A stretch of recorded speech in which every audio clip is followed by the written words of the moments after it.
Acompáñenme a las escrituras, acompáñenme a la palabra del Señor. Quiero llevarlo a Ezequiel, capítulo 47. Vamos al profeta Ezequiel, capítulo 47. Leemos en el versículo 2 al 5, por favor. Cuando usted lo tenga, dice amén. Amén, hermanos. Ezequiel capítulo 47, versos 2 al 5. Dice así la palabra del Señor. Y me sacó por el camino de la puerta del norte y me hizo dar la vuelta por el camino exterior, fuera de la puerta, al camino de la que mira al oriente, y vi que las aguas salían del lado derecho, y salió el varón hacia el oriente llevando un cordel en su mano, y midió 1000 codos y me hizo pasar por las aguas hasta los tobillos. Midió otros 1000 y me hizo pasar por las aguas hasta las rodillas. Midió luego otros 1000 y me hizo pasar las aguas hasta los lomos. Midió otros 1000 y era ya un río que yo no podía pasar, porque las aguas habían crecido de manera que el río no se podía pasar sino a nado. Amén. Amén, hermanos.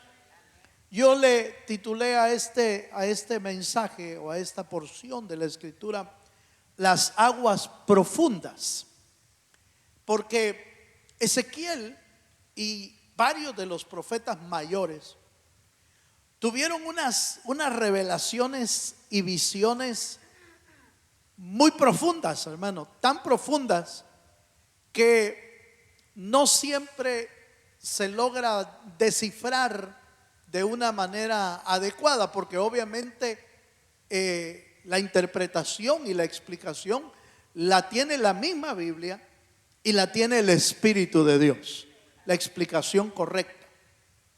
Muchos han tratado de interpretar de diferentes maneras y a veces han surgido con muchas cosas, a veces hasta extrañas. Pero al revisar este pasaje, debemos notar algunos aspectos interesantes de este río. Es un río.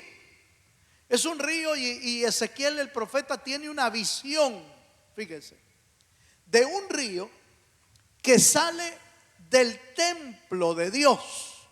De ahí sale este río.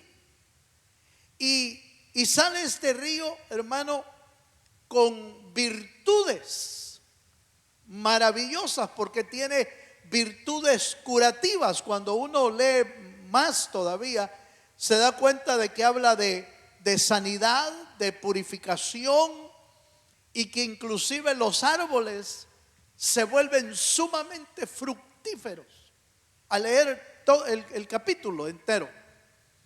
Y entonces, obviamente, la mayoría de estudiosos bíblicos hablan de que el texto está refiriéndose a las bendiciones y la prosperidad de Dios para su pueblo Israel.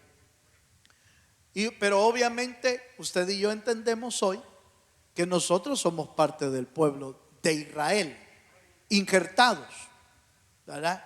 No somos israelitas. No me vaya a salir usted de repente que usted anda buscando de qué tribu es. Por favor, por favor, no vaya a aparecer con eso. Pues se volvió muy popular hace unos años. Se volvió muy popular la idea de buscar si uno tenía raíces judías o raíces israelitas. Y empezaron a ver dependiendo de qué tribu uno era, así iba a entrar a la ciudad celestial. Porque recuerda que la ciudad celestial tiene 12 puertas. Fíjense, Si no lo ha leído, ahí está en Apocalipsis. Tiene 12 puertas. Y entonces ponen a cada tribu ahí y creen que dependiendo de la tribu que uno sea, por esa puerta va a entrar. Pero eso no es así. Esa es una desviación de palabra de Dios tratando de explicar otras cosas. En la Biblia, para ser salvo, se necesita una sola puerta. Y esa puerta se llama Jesucristo. Si usted entra por esa, es salvo. Punto. No vaya a andar buscando otra puerta porque solo hay una. Solo hay una puerta. Pero Ezequiel vio una ciudad, un río que traía florecimiento, que traía prosperidad, que traía bendición a la nación de Israel. Y en ese sentido, sí, podemos también nosotros, como parte del pueblo de Dios injertado, podemos decir que nosotros vamos a recibir bendición de Dios. ¿Cuántos dicen amén? Pero este río es algo especial, fíjese hermano, porque habla de este río y de la visión de un hombre que empezó a ordenar a Ezequiel que se entrara al río. Y hizo 4 medidas de 1000 codos cada una. Y Ezequiel, como buen cristiano obediente, yo espero que aquí hayan cristianos obedientes. ¿Cuántos son obedientes? Aleluya. No se anima mucho, ¿va? Es modestia aparte. Pero Ezequiel obedientemente siguió las instrucciones del varón de Dios que midió 1000 codos y lo hizo pasar a la primera a los tobillos, midió otros 1000 codos y llegó a las rodillas, midió otros 1000 codos y llegó a los lomos, es aquí, y otros 1000 codos y sobrepasó los hombros porque había que nadar. Amén, amados. Entonces yo quiero que usted vea que el río simboliza la gracia de Dios y la bendición de Dios, y que solo aquellos que están dispuestos a profundizarse van a ir recibiendo de parte de Dios las diferentes bendiciones que Dios tiene en el río profundo de Dios. Ahora, como este río trae vida, trae sanidad, trae fructificación, este es el único río donde uno se puede meter sin que uno se muera, porque trae vida. ¿Cuántos dicen amén?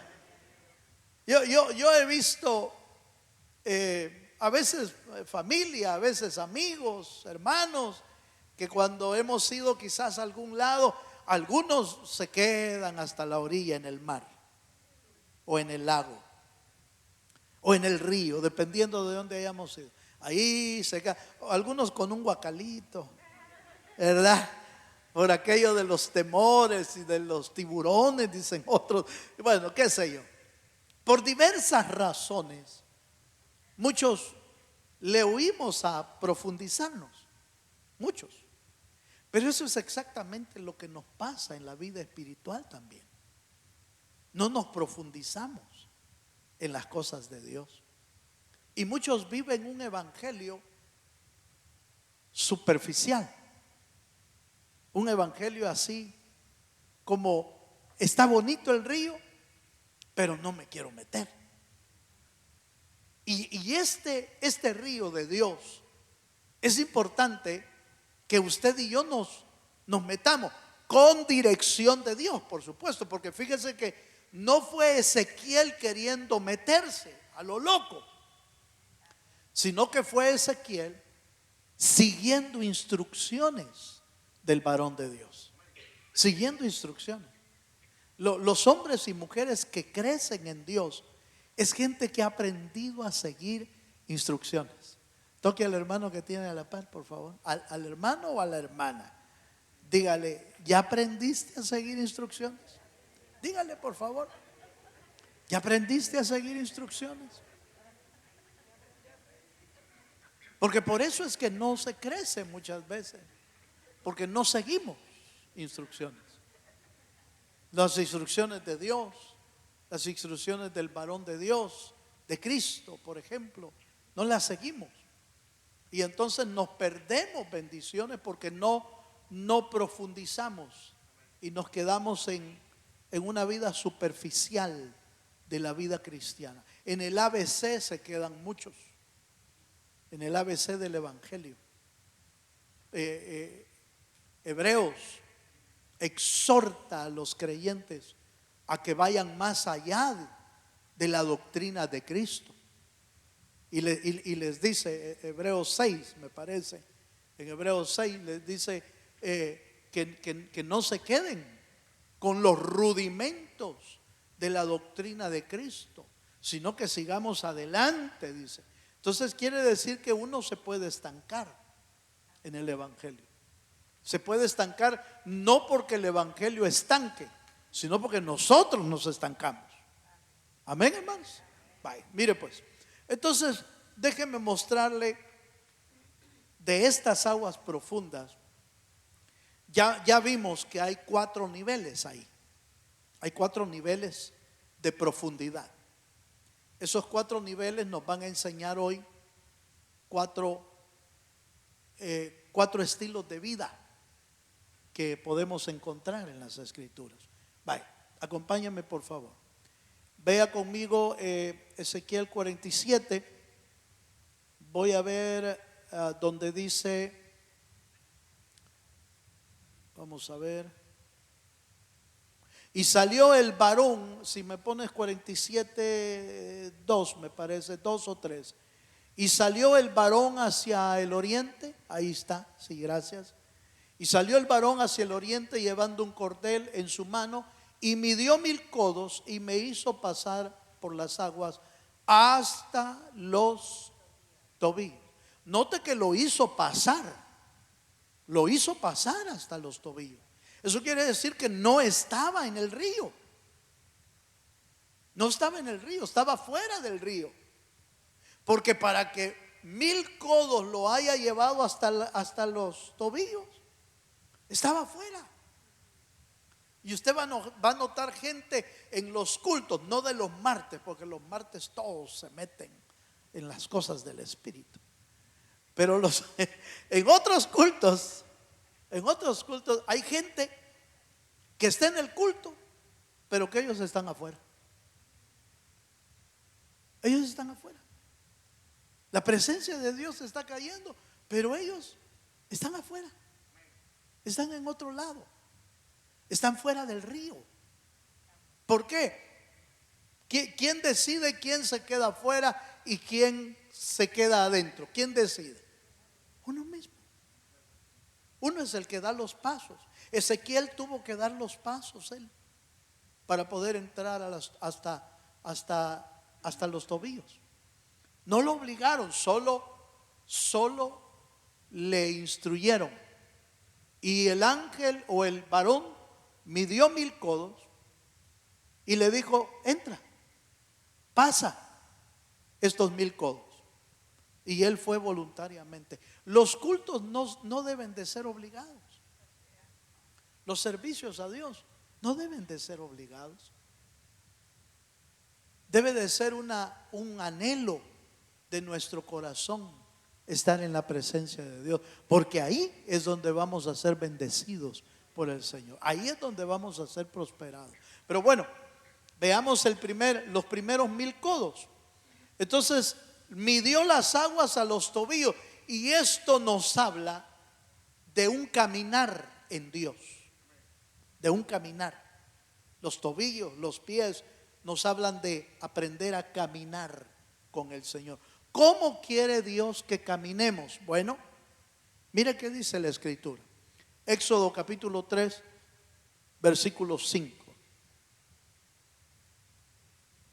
Éxodo 3, 5 dice: y dijo: no te acerques, quita tu calzado de tus pies, porque el lugar en que tú estás, ¿qué es, hermano? tierra santa es. Los pies nos hablan de un caminar en santidad. Ese es el caminar que Dios quiere que nosotros tengamos. Un caminar en santidad. Un caminar de entender, hermano, que donde Dios está, ese lugar se convierte en tierra santa. ¿Sí? No, normalmente uno le dice, en el ámbito secular, le llaman la tierra santa a Jerusalén, nada más, ¿verdad? Y bueno, hay muchas cosas que explicar de ahí. Es cierto, pues ahí estuvo el Señor y todo eso. Pero donde esté el Señor, allí es tierra santa. Y nos invita a que caminemos de una manera diferente. Entonces, hermano, ¿en qué lugar debo de caminar en santidad y en qué lugar no? En todo lugar, porque resulta que usted anda cargando al santo. No como antes. No como antes lo cargaba. No, estoy hablando del santo de Dios. No aquella carga que se echaba uno antes, ¿verdad? Entonces, si Dios está con uno, entonces el lugar donde uno está es santo. Y entonces eso nos habla de caminar en santidad en todo momento y en todo lugar. Porque no puede uno decir, en la iglesia me voy a comportar de una manera y en la calle de otra. No.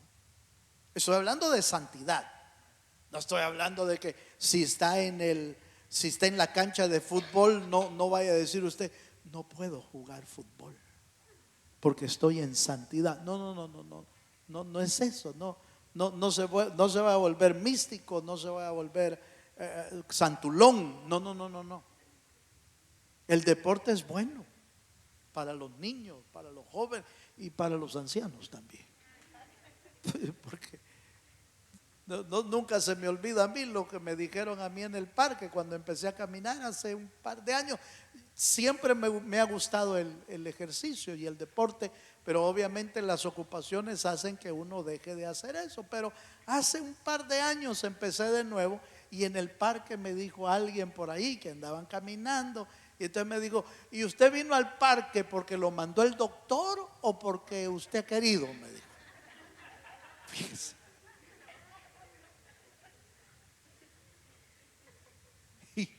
Y es cierto, ya a alguna edad lo manda el doctor.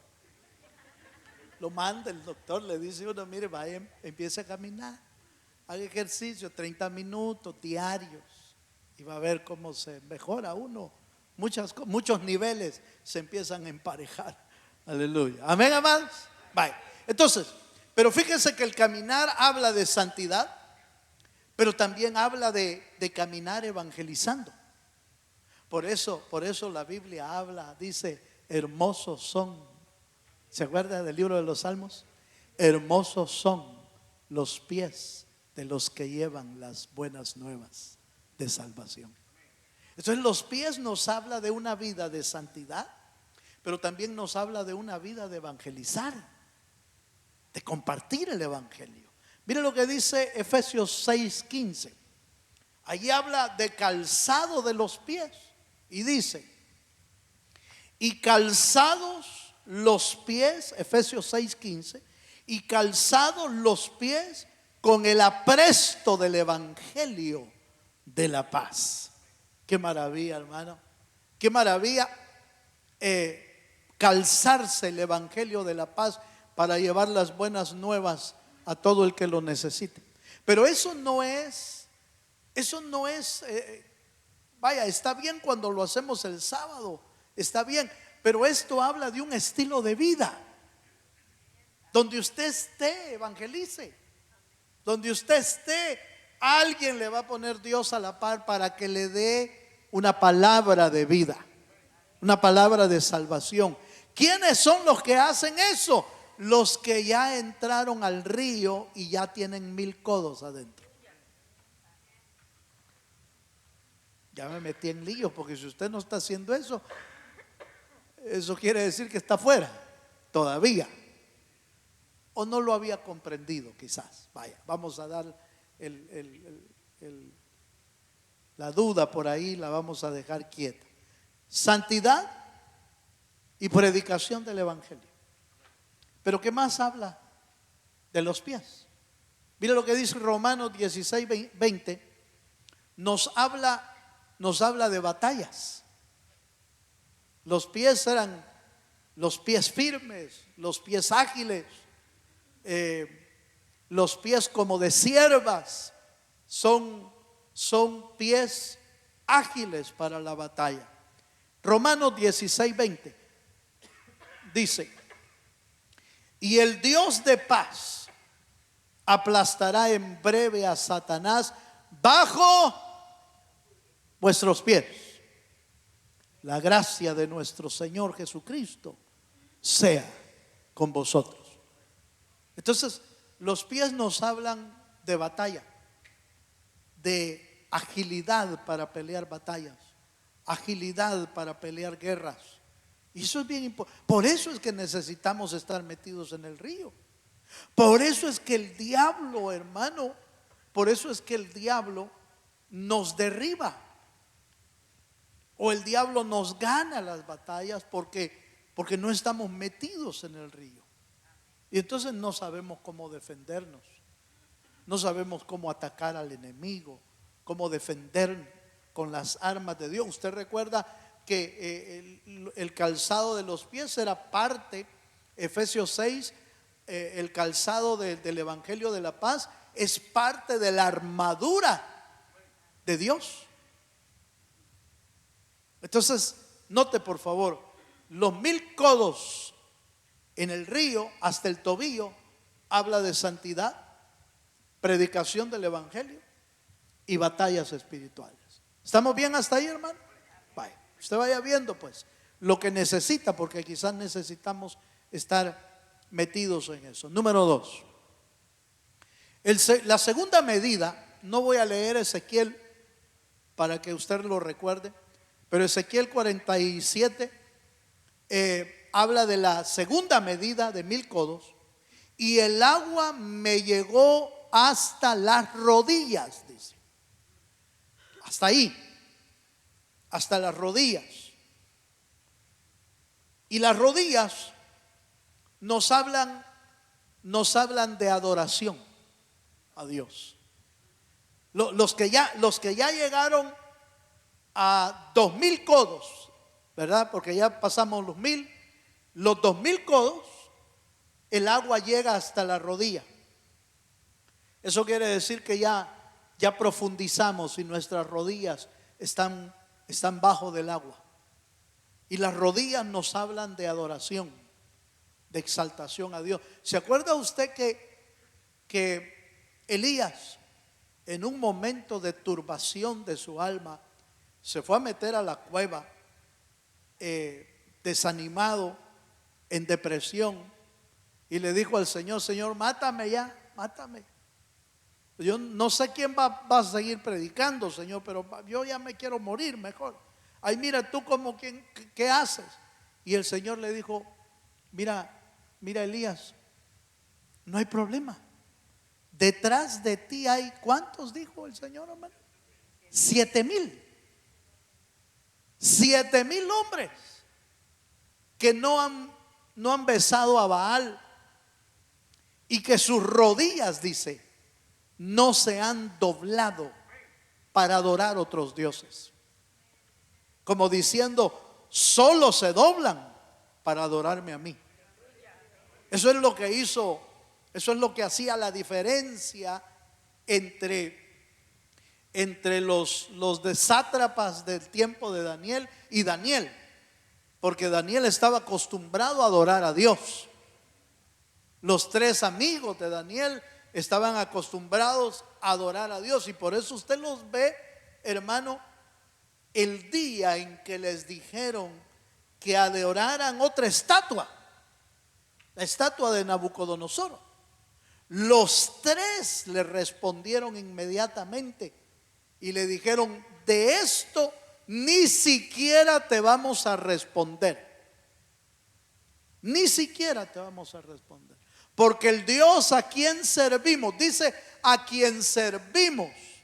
Pero en realidad podríamos haber puesto el Dios a quien adoramos. Nos puede hacer libre. Y de todos modos no vamos a adorar tu estatua. ¿Por qué estaban diciendo eso? Porque su adoración era única para el Dios de los cielos. ¿Cuántos dicen amén, hermano? Entonces los creyentes que ya se profundizaron a los 2000 codos, hermano, esos no venden la adoración a nadie más. A nadie más. Al único que adoran es el Dios que hizo el cielo y la tierra. A Él solamente. Entonces la adoración es importante. Leemos Hechos capítulo 9, verso 40. Estamos hablando de las rodillas y aquí un versículo que nos va a servir, aunque ya le di varios ejemplos.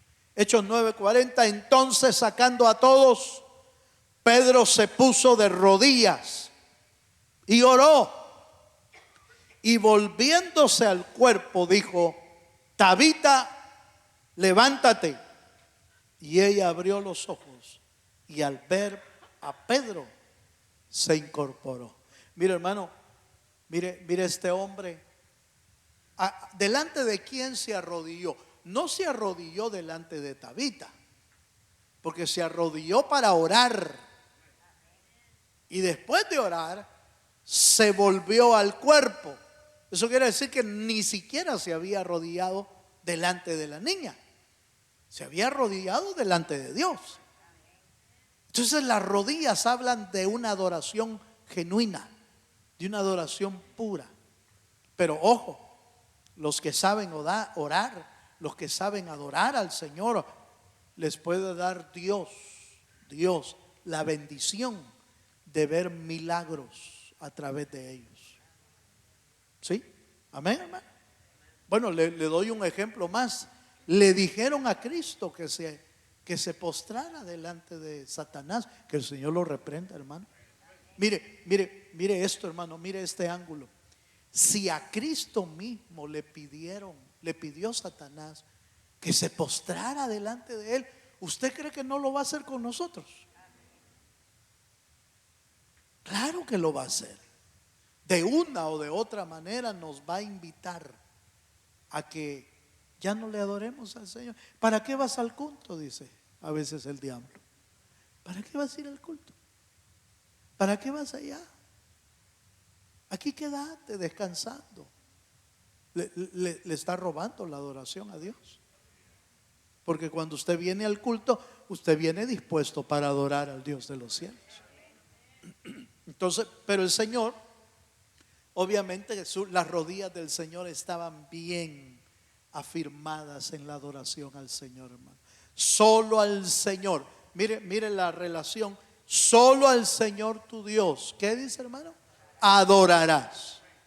Y a Él solo servirás. Entonces necesitamos profundizarnos a ese nivel. 2000 codos y nuestra vida será una vida de adoración si nos profundizamos. Pero también nos habla de rendición. Lucas 22, 41 al 42. Ponerse de rodillas habla de adoración, pero también habla de rendición y humillación. Cuando usted se pone de rodillas delante de Dios, usted se está humillando. Usted y yo nos estamos humillando. Estamos diciéndole: Señor, solo tú eres digno. Yo no soy nada, Señor. Tú eres digno de recibir la gloria. Lucas 22, verso 41 dice: y Él se apartó de ellos. Está hablando de Jesús. Y Él se apartó de ellos a distancia como de un tiro de piedra. Y puesto de rodillas, oró diciendo: Padre, si quieres, pasa de mí esta copa, pero no se haga mi voluntad, sino la tuya. Orar, doblar nuestras rodillas, es símbolo de adoración, pero también es símbolo de rendición y aceptación de la voluntad de Dios. Eso es bien importante, hermano. Es bien importante aceptar la voluntad de Dios, porque mucha gente que no acepta la voluntad de Dios, por eso es que se amarga con Dios o se decepciona a veces de Dios o del evangelio. Dice: yo, lo que pasa es que yo pensé, dice la gente, yo pensé que Dios me iba a hacer el milagro. Dios, ¿cuántos creen que Dios puede hacer el milagro? Pero no está obligado. Eso es importante saberlo. Claro que Dios tiene el poder para hacer un milagro, pero no está obligado a hacerlo, porque Él es soberano. Él es Dios. Él hace como Él quiere. Si el mismo Señor nos dejó el ejemplo más claro: Señor, si es posible, pasa de mí esta copa. Si es posible, si tú quieres, le está diciendo, si tú quieres, pasa de mí esta copa, pero no se haga mi voluntad, hágase la tuya, Señor. Soberano. Dios es soberano. ¿Por qué se decepciona mucha gente? Es que yo pensé que Dios me iba a sacar adelante. Es que yo pensé que Dios me iba a sanar. Dios puede sanarnos, pero no está obligado. Si lo hace, es un milagro de Dios y una maravilla en la que hay que agradecer. Y si no lo hace, ¿qué? También hay que agradecerle, porque ya nos salvó. Yo recuerdo un ministro de Dios que en algún momento estaba pasando por una situación muy delicada. Me parece que con uno de sus hijos estaba muy enfermo, muy grave, y él empezó a orar al Señor y le empezó a decir: Señor, por favor, ten misericordia. Y estaba clamando, pero de repente se vino a la mente estas palabras de oración y le digo: Señor, si tú lo sanas, Señor, si tú lo sanas, yo te voy a servir toda mi vida, te voy a servir. Pero cuando terminó de decir eso, reflexionó y siguió la oración y dijo: y si no lo sanas, Señor, de todos modos te voy a servir toda la vida. Como que reflexionó en la oración, va. Como que solo terminar una parte hubiera quedado incompleta la oración. Porque a Dios hay que servirle, hermano, te haga el milagro o no te haga el milagro. Cuando los hermanos o las hermanas vienen para acá, aleluya. Viera cómo hacen promesas a Dios usted. Viera cuántas promesas hace uno. Señor, si cuando yo esté allá, dice, te voy a buscar. A veces solo es la promesa y después se les olvida. ¿Por qué? Porque nunca se han metido al río. Porque para cumplir esas promesas tiene que estar uno metido en el río. En el río de Dios, no otro río. En el río de Dios. Amén, hermano. Afuera del río no se puede. Afuera del río de Dios, olvídese. Afuera del río de Dios uno solo es promesas y no cumple. Pero si está metido en el río, la misma presencia de Dios hace que tu corazón lata o late. ¿Late sería? ¿Late o lata? Depende de la dependidura del dependidor. Pero el corazón late, obviamente. Pero bueno, dejémoslo hasta ahí. Pero mucha gente hace promesas y cuando las quiere cumplir ya no tiene la capacidad de cumplirlas. Porque solo en la presencia de Dios se tiene la capacidad para poder hacerlo. Dios es el que da la capacidad. Por eso dice la Biblia que Dios pone el querer como el hacer. Hay gente que tuvo el querer, pero ya no pudo con el hacer. ¿Por qué? Porque no fue Dios. No es Dios el que lo está sosteniendo para poder cumplir la voluntad del Señor. Amén, hermanos. Número 3. Tercer medida. La tercera medida que Ezequiel vio en el capítulo 47, dice que midió, el varón de Dios midió otros 1000 codos y las aguas le llegaron a los lomos. En el Antiguo Testamento los lomos no son la espalda, los lomos es aquí.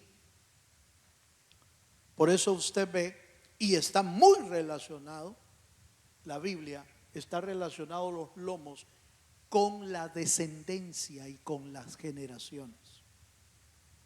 Por eso decían en aquel tiempo, en los lomos de Abraham venía la simiente. Porque está hablando de las generaciones futuras. Ahora, ojo con esto.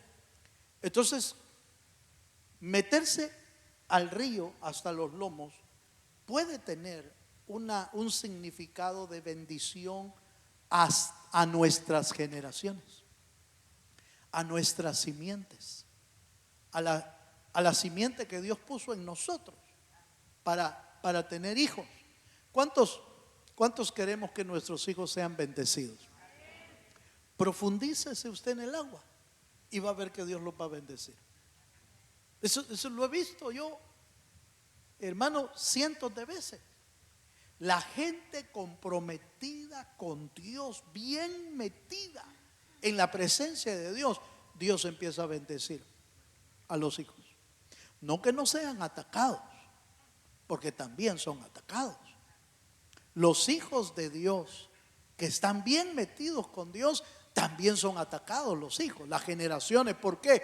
Porque el diablo quiere destruir la bendición hacia los hijos, la quiere destruir. Entonces los lomos nos hablan de generaciones. Acompáñame a Génesis capítulo 46, verso 26. Aquí le muestro por qué hablo de los lomos y que tiene que ver con las generaciones. Mira lo que dice Génesis 46, verso 26.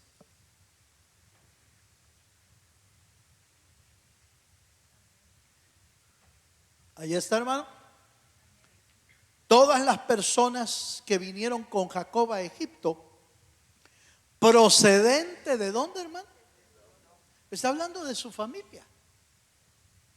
Procedente de sus lomos, sin las mujeres de los hijos de Jacob, todas las personas fueron 66.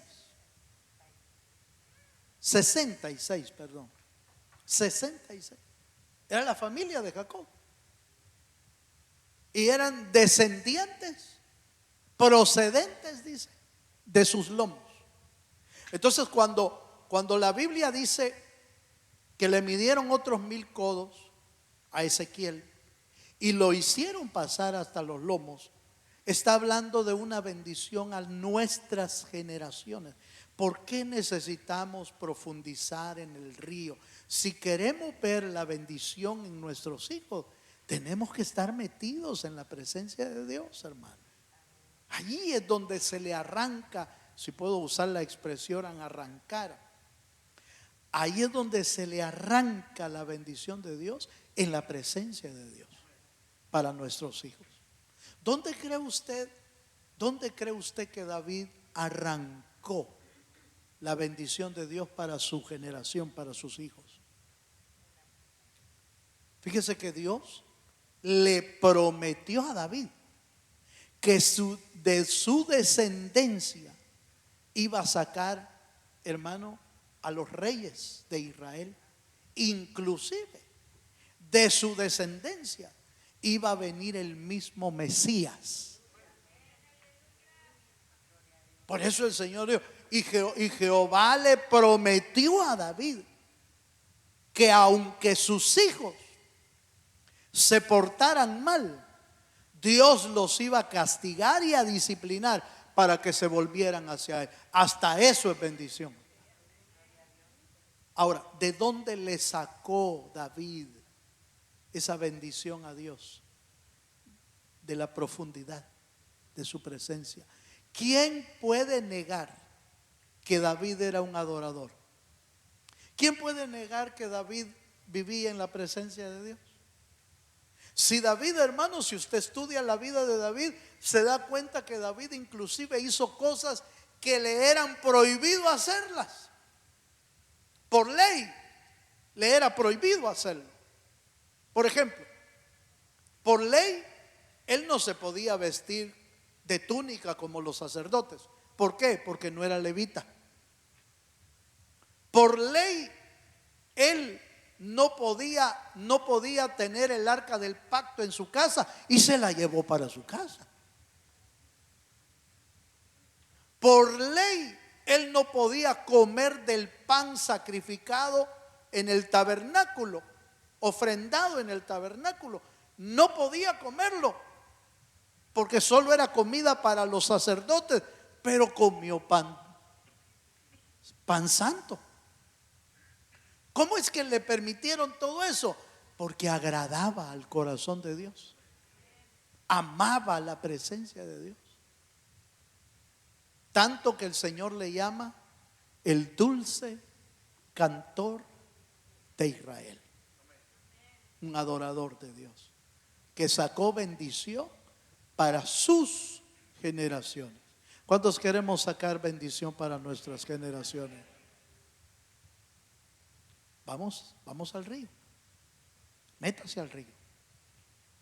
Cuando le mida a Dios, cuando Dios le mida una medida para que usted se mete, no se quede, hermano.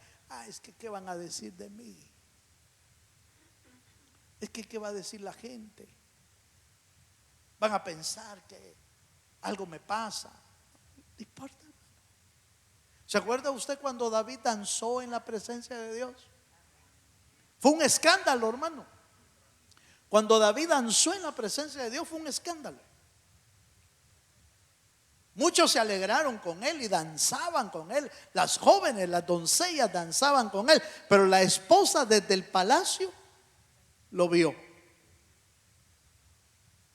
y habló mal del rey. Mical habló mal.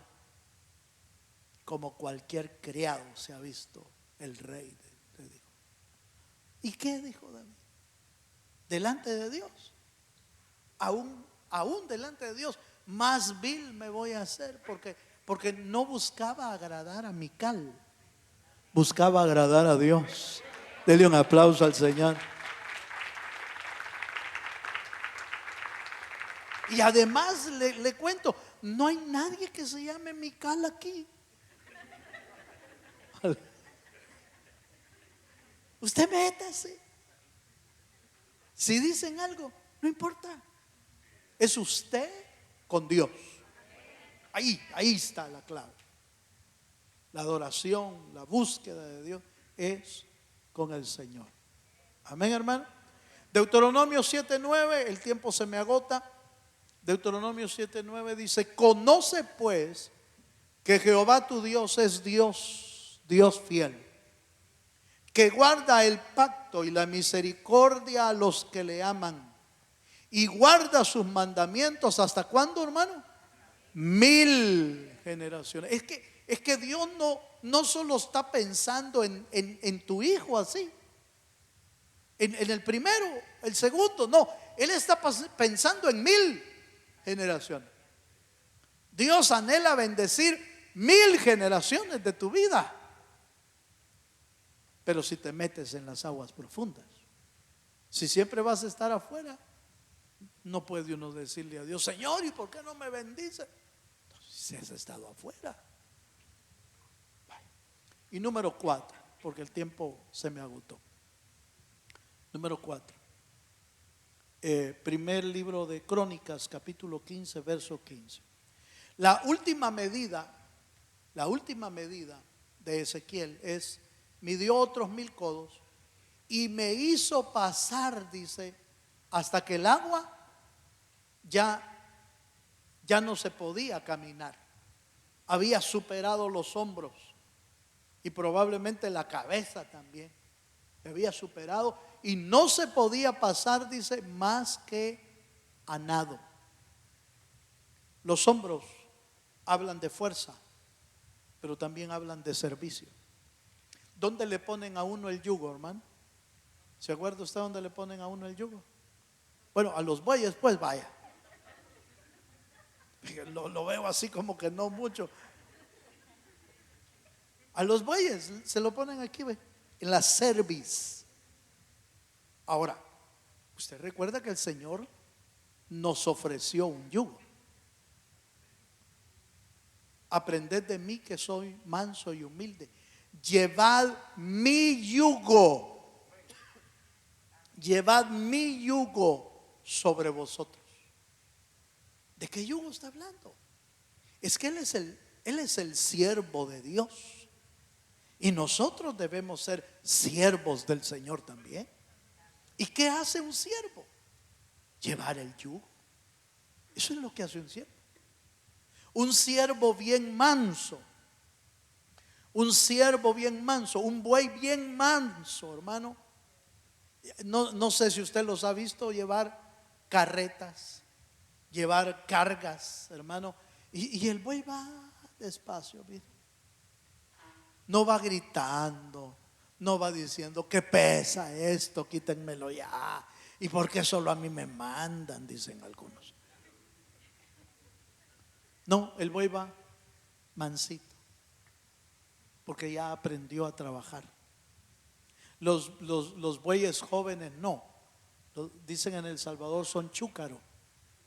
Es decir, son, ¿cómo le llaman a eso? En otra palabra, brincones, ariscos, es decir, no se dejan pues, no se dejan. Por allá quieren aventar el yugo.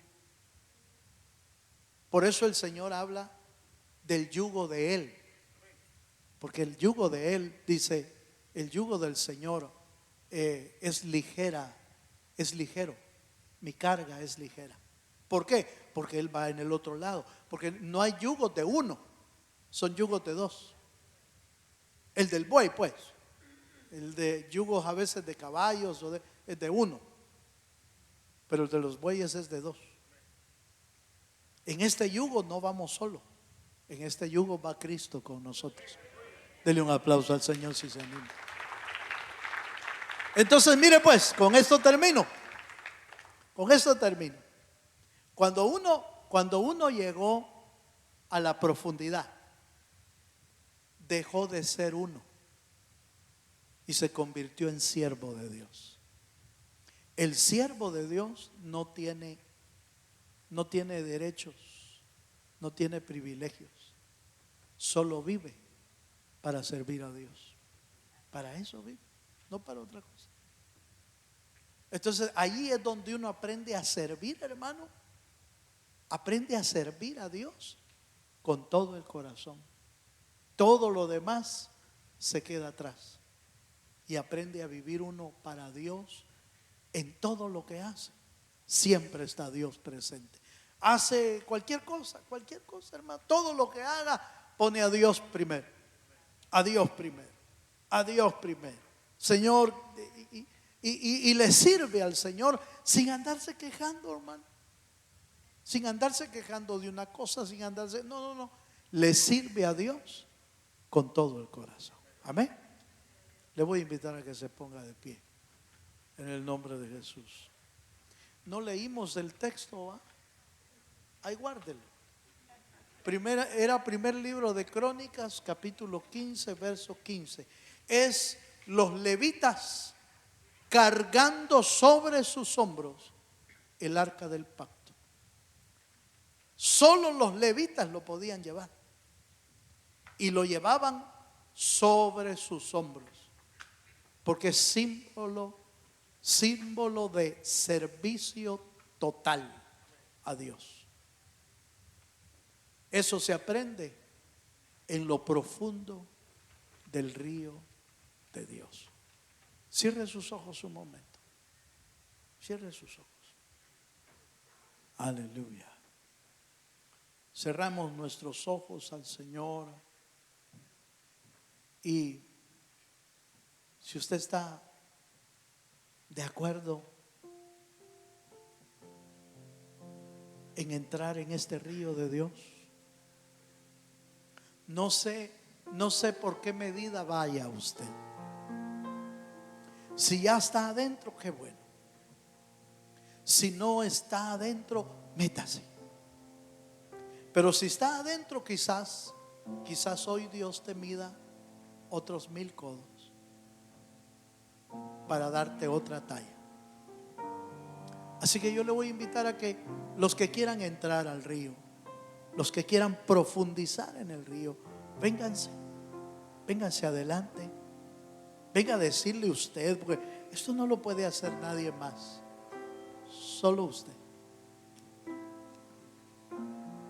Venga a decirle al Señor: Señor, yo quiero profundizar mi vida en tu río, en el río del Espíritu.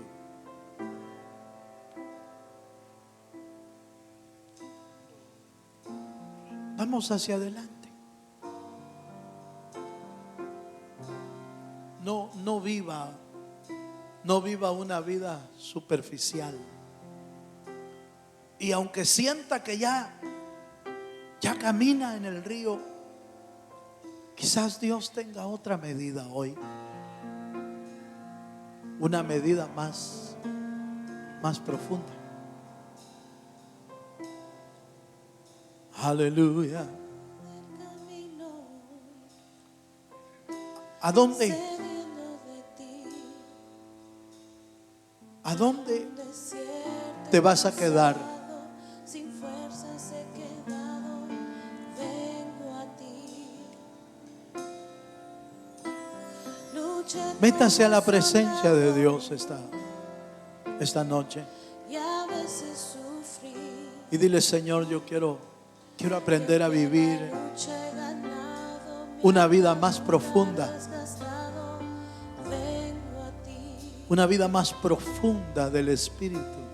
Cansado del camino, enséñame a caminar. Sediento de ti. Enséñame. Un desierto he cruzado. Aleluya. Sin fuerzas he quedado, vengo a ti. Luché como soldado. Oh sí, Señor Jesús. Y a veces sufrí.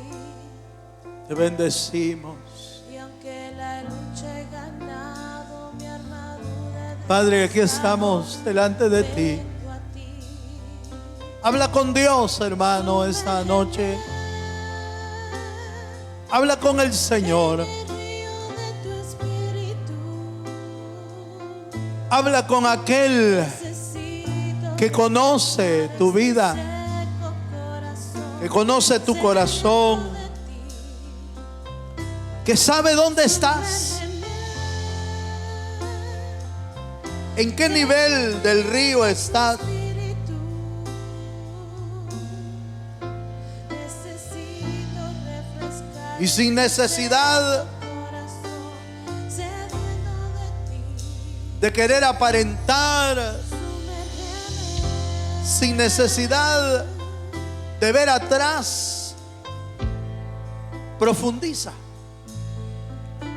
Profundiza en el Señor. Dile: Señor, yo quiero más de ti. Señor, yo quiero ir más profundo. Cansado del camino, Enséñame a caminar, enséñame a adorar. Bendice mis hijos. Enséñame a servir con todo el corazón, sin Señor. fuerzas he quedado, vengo a ti. Aleluya. Luché como soldado, Sí, y a veces Señor. sufrí. Habla con el Señor. Lucha he ganado, mi armadura desgastado, vengo a ti. Aleluya. Sumérgeme. Te bendecimos, Señor. Espíritu. Deja la orilla. Necesito refrescar este seco Deja la orilla atrás. sediento de ti. Deja lo superficial atrás. Y profundiza en el río de Dios. Espíritu. Hoy Hoy Dios te está midiendo 1000 codos. Acepta la invitación de Dios. Hoy Dios te está midiendo otros 1000 codos en tu vida. No le tengas miedo. No tengas miedo a la profundidad. A la profundidad de vida. No le tengas temor. Dios te va a enseñar qué hacer ahí. Dios te va a enseñar a nadar si es necesario en el río de su espíritu, en el río que sale de su templo y vuelve vidas fructíferas, vidas sanas. Purifica ese río nuestra vida. Aleluya. Oh sí, mi Dios. Sí, Señor. Habla con Dios, habla con Dios.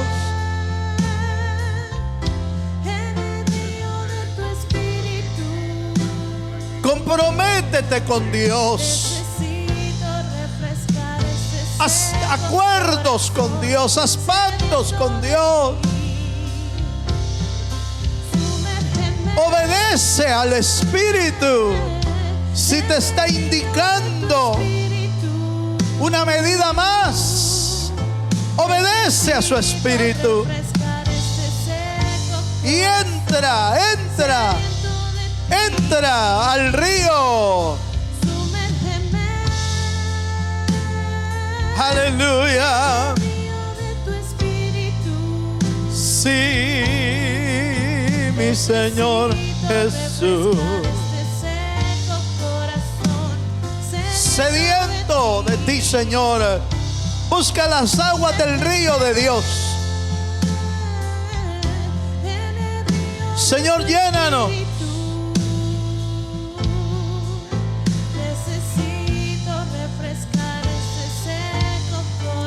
Aleluya.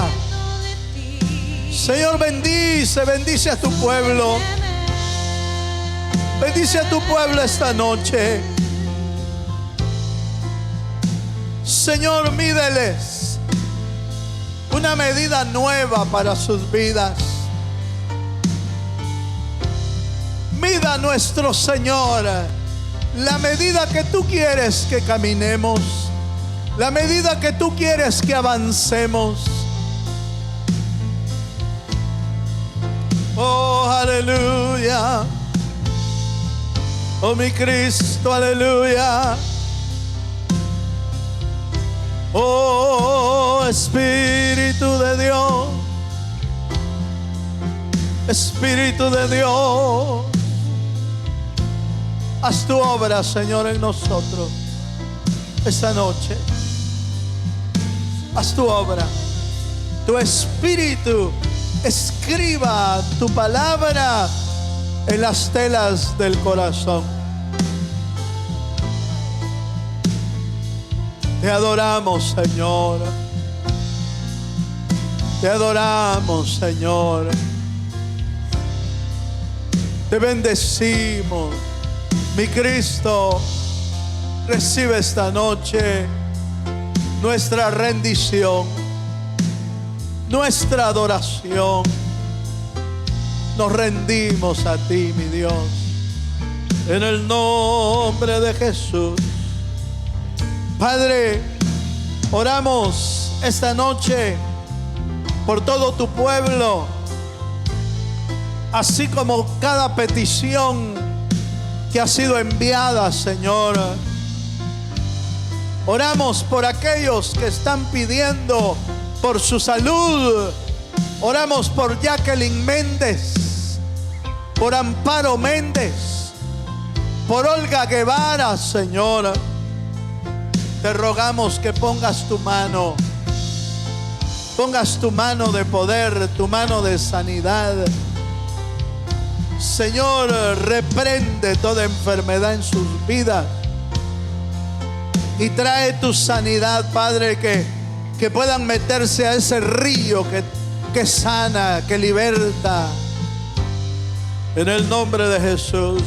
Oramos por la vida de Alan Escobar y su caso legal, Señor. Oramos para que tú, como abogado y juez, Señor, hagas un milagro en su caso, Señor. Cada uno, Señor, de los que estamos aquí, necesitamos un milagro tuyo, Señor. Obra, Espíritu Santo. Obra en la vida de cada uno de tus hijos. Y cada una de las peticiones las levantamos delante de tu trono, Señor. Delante de tu gracia la levantamos, Padre. Obra conforme tu plan, conforme tu propósito. Obra, Espíritu Santo. Llena sus vidas, Señor. Llena sus corazones. Pero sobre todo, Señor, que tu palabra pueda cumplir el propósito por la cual es enviada hoy a sus corazones. Señor, comprométenos a seguir profundizando en ti. Poder conocer las profundidades de tu Espíritu, Señor. Padre, gracias te damos. Gracias, Señor. Gracias te damos esta noche. En el nombre de Jesús. Gracias. Levanta tus manos un momento. Levanta tus manos al Señor y dale gracias. Dile, Señor, muchas gracias. Gracias por tu presencia. Gracias por tu amor. Gracias por tu palabra, Señor. Porque siempre nos hablas a tiempo y aún fuera de tiempo. Tu palabra nos exhorta a que sigamos avanzando en nuestra vida. Señor, queremos seguir creciendo. No queremos estancarnos ni quedarnos en la orilla, Señor. Permítenos avanzar con tu Espíritu y hoy con la palabra que tú nos has dado, Señor. Gracias, Padre, por tu pueblo, por cada uno de tus hijos. Bendícelos, bendice sus hogares, bendice sus familias, bendice sus generaciones. Señor, bendícelos como está en tu palabra. Bendice hasta 1000 generaciones. En el nombre poderoso de Jesús. Gracias, Señor. Todo lo pedimos en el bendito nombre de Jesús. Amén y amén. Le damos un fuerte aplauso al Señor. Aleluya.